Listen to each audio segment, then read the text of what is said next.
کیا ایک ہی وقت میں مختلف فقہا کو فالو کر سکتے ہیں؟ اس بارے میں بیان۔ دیکھیں عوام کے لیے تو یہ ضابطہ بالکل بھی نہیں ہے، سمجھ آئیے۔ جہاں تک رہ گئے علماء، ان کے لیے بات یہ ہے کہ ائمہ اہل سنت نے بہت سارے بڑے بڑے فقہا نے اس کی اجازت دی ہے۔ اس پر شیخ الاسلام ڈاکٹر طاہر القادری صاحب کی ایک کتاب بھی ہے انتقال مذہب پر، کہ آپ ایک مذہب کے پیروکار ہوتے ہوئے کیا دوسرے مذہب کو فالو کر سکتے ہیں کہ نہیں۔ اس کتاب میں انہوں نے بہت سارے فقہا کے اقوال بیان کیے ہیں، جو فقہا نے شرائط بیان کی ہیں کہ ایک امام کے مقلد ہوتے ہوئے دوسرے امام کی پیروی کرنا۔ اچھا، اب بات کو سمجھ لیں، پرنسپلی اس میں کوئی اختلاف نہیں ہے، یعنی پرنسپلی اس بات میں کوئی اختلاف نہیں ہے۔ کیوں؟ جو بندہ ایک فقہی مذہب کی بجائے دوسرے فقہی مذہب کو فالو کر رہا ہوگا، وہ کسی دلیل کی بنیاد پہ کر رہا ہوگا نا، چونکہ یہ عالم کا معاملہ ہے، عام بندے کا، عامی کا معاملہ تو میں نے بتا دیا یہ نہیں ہے، درست نہیں ہے۔ یہ ایسے عام بندے کے لیے سمجھیں، یہ ایسے ہی ہے کہ اس نے 10 منٹ وہ یعنی ایک دریا میں نہایا، 10 منٹ اگلے میں، ایک میں 10 منٹ، ایسا نہیں، ٹھیک ہے۔ خواص کر سکتے ہیں، اور وہ بھی بعض ضروریات کے تحت کر سکتے ہیں، ٹھیک ہے نا، چونکہ دین کے مقاصد شریعت کے اندر دفع حرج ہے۔ پہلا مقصد شریعت کیا ہے؟ آپ نے تنگی کو ختم کرنا ہے، ٹھیک ہے۔ دوسرا کیا ہے؟ جلب منفعت ہے، کہ آپ نے آسانیوں کو لوگوں کو فراہم کرنا ہے۔ تو لہٰذا علماء کے لیے یہ جائز ہے کہ وہ جب دیکھیں کہ بعض حالات ایسے بن چکے ہیں کہ کسی دوسرے فقہی مسلک کے اندر فلاں خاص اس پر اجازت ہے، تو کوئی بڑا آدمی اور بڑا عالم اس کی اجازت دے سکتا ہے، اور اس کی رائے سے وہ بندے عوام اس خاص وقت کے لیے اور اس خاص علاقے میں یا اس خاص ماحول میں اس دوسرے امام کی پیروی بالکل کر سکتے ہیں، اور اس پر سب کا اتفاق ہے ان شرائط کے ساتھ۔ علماء نے شرائط بیان کی ہے۔ پہلی شرط یہ، وہ کہتے ہیں کہ حظ نفس نہ ہو، یعنی آپ یہ نہیں کہ خواہشات سے نفسانی کی پیروی میں آپ گھومتے پھرتے جائیں، ٹھیک ہے۔ دوسرا انہوں نے کہا کہ آسانی تلاش کرنا مقصود نہ ہو، مجھے اس مسئلے سے اتفاق نہیں ہے، ٹھیک ہے۔ آسانی جو قرآن مجید حضور علیہ السلام نے فرمایا بشرو ولا تنفرو، ٹھیک ہے نا، تو یسرو ولا تعسرو، خود حضور نے فرمایا آسانیاں پہ کلا۔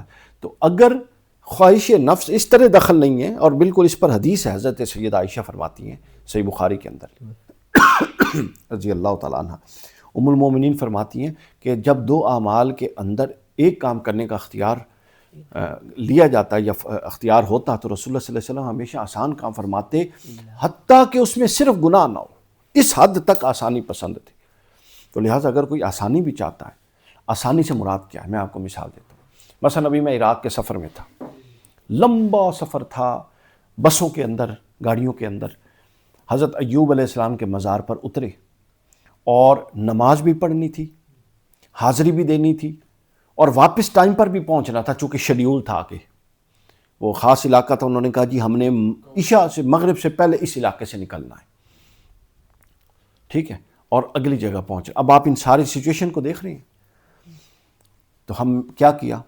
اب وہاں پر کچی جگہ تھی ساری کی ساری، جرابیں اتار کے، اور وہ جو حنفی طریقہ ہے اس پر وضو کرتے، تو یا ہم نماز پڑھ سکتے یا نماز فرض چھوڑتے حاضری دیتے۔ اب پاکستان سے ایک بندہ عراق گیا ہوا ہے حاضری دینے کے لیے، وہ حاضری نہیں دیتا تو گیا کس لیے؟ اور وہ اگر فرض چھوڑ رہا ہے تو حاضری کس لیے؟ آپ سمجھ رہے ہیں؟ پھر آگے جان کا خطرہ، یعنی وہاں کے مقامی ڈرائیور انہوں نے بتایا کہ جی ہم نے اس وقت تک یہ علاقہ کراس کرنا ہے، ٹھیک ہے۔ اب اس پوری سچویشن میں اگر کوئی بندہ کوئی ایسی آسانی دیکھتا ہے، مثلا وہ جرابوں، کپڑے کی جراب پر مسح کر لیتے، فقہ حنفی میں جو نہیں ہے، لیکن احادیث اس پر موجود ہیں، پورا باب موجود ہے، تو کوئی حرج والی بات نہیں ہے۔ اتنی وسعت رکھنی چاہیے، سمجھ آئیے۔ تو میں نے پوری شرائط اور پورے تقاضے بیان کر دی، اور یہ بیان کر دیا کہ عوام ایسا اپنے طور پہ نہیں کر، علماء کر سکتے ہیں جن کو پوری دسترس ہے، اور وہ سمجھتے ہیں چیزوں کو کہ اس کی بنیاد یہ ہے، اس کی بنیاد یہ ہے، اس کی بنیاد یہ ہے، سمجھ آئیے۔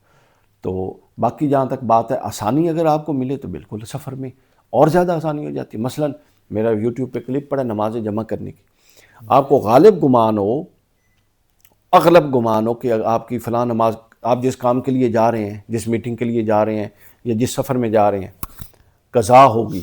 اول تو ظاہر ہے نماز تو اپنے وقت میں فرض ہے، ٹھیک ہے نا۔ اب وقت میں فرض ہے، وہ وقت آپ جانتے ہیں یا سب سے بہتر رسول اللہ صلی اللہ علیہ وسلم جانتے ہیں؟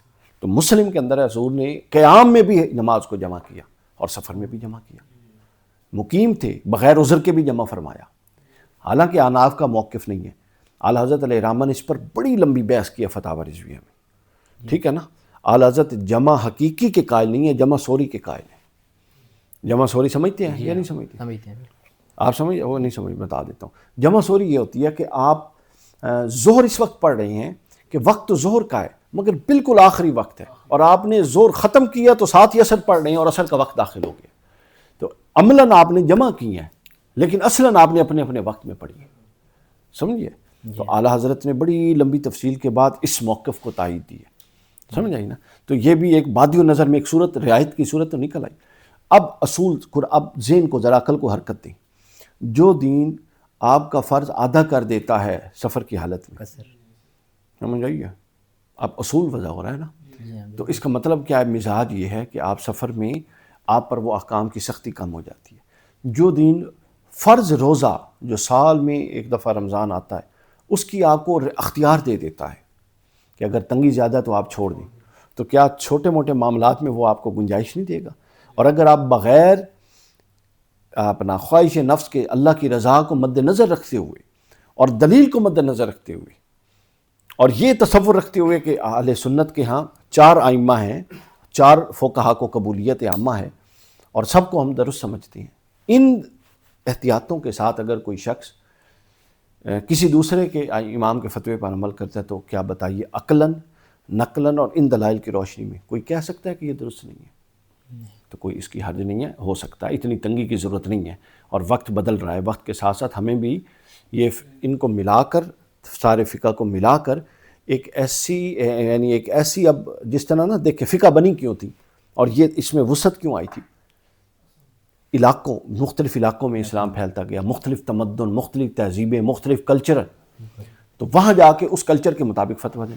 اب تو وہ پھیلاؤ دوبارہ سکڑ رہا ہے اور دنیا کیا بن رہی ہے؟ Global village. Global village.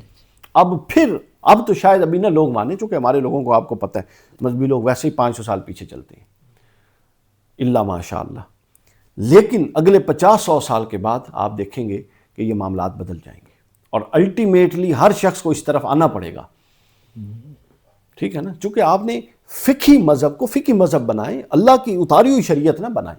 وہ ائمہ کی اپنی محنت اور ان کے اصول استنباط کی روشنی میں انہوں نے استدلال کیے ہوئے، نیا مسئلہ آئے گا تو کیا آپ نیا استدلال نہیں کریں گے؟ بنیاد بے شک ان کے اصولوں کو بنائیں، لیکن آپ استدلال تو نیا کریں گے۔ اگر حالات بدل جائیں گے تو کیا ان کے مد مخالف استدلال نہیں کریں گے؟ کیا ان کے دور میں ان کے مد مخالف یا ان کے اپنے طلباء نے ان سے اختلاف نہیں کیا؟ کیا ہے، بالکل کس نے نہیں کیا؟ کیا ہے۔ حضور شیخ الاسلام اگلے دن فرما رہے تھے، میں کلپ سن رہا تھا کہ اعلیٰ حضرت نے غالباً 2 سے 3 ہزار مقامات پر اپنے شیوخ سے اختلاف کیا۔ آپ اس کو چھوڑیں، آپ صرف ہدایہ پڑھ لیں، ہدایہ کا متن جی آپ کو ہر 3 لائنوں کے بعد لگتا ہے کہ سب سے زیادہ اختلاف امام ابو حنیفہ سے امام ابو یوسف اور امام محمد نے کیا ہے، سمجھ آئیے، اور مفتہ بہی قول اس کے بعد بیان ہو جاتا ہے کہ امام ابو حنیفہ کی یہ رائے، امام محمد کی یہ رائے، امام ابو یوسف کی یہ رائے، اور مفتہ بہی قول یہ ہے کہ فتویٰ امام ابو حنیفہ کے قول پر ہے، اس مسئلے میں فتویٰ امام ابو یوسف کے قول پر ہے، فتویٰ محمد بن حسن الشیبانی کے قول اللہ کے پر، شاگرد ہیں۔ سمجھ آئیے نا۔ تو لہٰذا یہ ہمیشہ سے یہ علمی ورثہ اور یہ والی اپروچ مسلمانوں کی سمجھ لیں میراث رہی ہے، علمی میراث ہے یہ، اس کے بغیر تو شریعت جامد ہو جائے گی اگر آپ یہ تحرک ختم کر دیں گے، تو لہٰذا یہ تحرک کبھی ختم نہیں ہو سکتا۔ تو بالکل اجازت ہے ان شرائط کو مد نظر رکھتے ہوئے ایک فقہ کا پیروکار دوسرے مذہب پر بالکل عمل کر سکتا ہے۔